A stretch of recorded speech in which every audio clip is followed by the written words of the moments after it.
ಇವತ್ತು ದೇಶಾದ್ಯಂತ ಓಲಾ, ಊಬರ್ ಮತ್ತು ರ್ಯಾಪಿಡೋ ಮುಷ್ಕರ. ಹಾಗಾಗಿ ರಾಜ್ಯದ ಮೇಲೂ ಕೂಡ ಈ ಮುಷ್ಕರ ಪರಿಣಾಮ ಬೀರುವ ಸಾಧ್ಯತೆ ಇದೆ.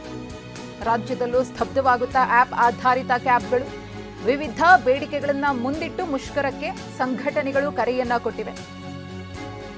ದೇಶಾದ್ಯಂತ ಇತರೆ ಸಂಘಟನೆಗಳು ಕೂಡ ಮುಷ್ಕರದಲ್ಲಿ ಭಾಗಿಯಾಗುತ್ತವೆ. ಸುಮಾರು 6 ಗಂಟೆಗಳ ಕಾಲ ಆಪ್ ಆಫ್ ಮಾಡಿ ಮುಷ್ಕರದಲ್ಲಿ ಭಾಗಿಯಾಗ್ತಾರೆ.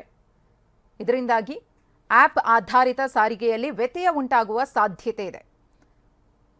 ಸಂಘಟನೆಗಳ ಬೇಡಿಕೆ ಚಾಲಕರಿಗೆ ನ್ಯಾಯಯುತವಾಗಿ ಆದಾಯ ಸಿಗ್ತಾ ಇಲ್ಲ ಅನ್ನೋದು, ಸರ್ಕಾರ ತಕ್ಷಣ ಮಧ್ಯಪ್ರವೇಶ ಮಾಡಬೇಕು ಅನ್ನೋ ಬೇಡಿಕೆ ಸೇರಿದಂತೆ ನಿಯಂತ್ರಣಾತ್ಮಕ ವಿಚಾರದಲ್ಲೂ ಕೂಡ ಒಂದಷ್ಟು ಗೊಂದಲಗಳಿದೆ. ಅದನ್ನು ಬಗೆಹರಿಸಬೇಕು. ಕನಿಷ್ಠ ಮೂಲ ದರಗಳನ್ನು ನಿಗದಿಪಡಿಸಬೇಕು. ವಾಣಿಜ್ಯ ಉದ್ದೇಶಕ್ಕೆ white board taxi, white board two wheeler ಬಳಕೆಯನ್ನು ನಿಯಂತ್ರಿಸಬೇಕು ಅಂತ ಹೇಳಿ ಬೇಡಿಕೆಗಳನ್ನು ಇಟ್ಟಿದ್ದಾರೆ. ಚಾಲಕರಿಗೆ ಸಾಮಾಜಿಕ ಭದ್ರತೆ, ವಿಮೆ ಹಾಗೂ ಕೆಲಸದ ಸಮಯಕ್ಕೆ ಸಂಬಂಧಪಟ್ಟಂತೆ ನಿಯಮಗಳನ್ನು ರೂಪಿಸಬೇಕು. ಕಾನೂನುಬದ್ಧವಾಗಿ ಎಲ್ಲವನ್ನೂ ಕೂಡ ಜಾರಿಗೆ ತರಬೇಕು ಅನ್ನೋದು ಸಂಘಟನೆಗಳ ಬೇಡಿಕೆಯಾಗಿದೆ. ಜಂತರ್ ಮಂತರ್ನಲ್ಲಿ ಇವತ್ತು ಈ ಪ್ರತಿಭಟನೆ ನಡೆಯಲಿದೆ.